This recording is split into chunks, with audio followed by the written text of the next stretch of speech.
Бойо Попов, голмайстора на ФК Делтон. Как ще коментирате днешната среща? Нали, при резултат 4-1 победахте, как се случи после да стане 5-4? На кой ще го дадете това нещо, това отпускане във вашите редици? Ами от умората.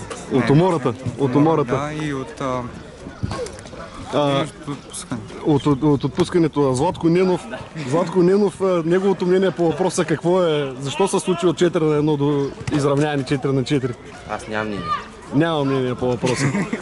Значи, а следващия двубой как ще се представите? По-добре ли ще бъде? Много по-добре. Много по-добре. Очакваме такова и нови попълнения ще има. Да. Твоето мнение също ли е? Съвпада ли с него? Да. Добре. Значи, феновите в Англия, в немската гимназия и в Тоха, нали, от днес вече са за удисторили.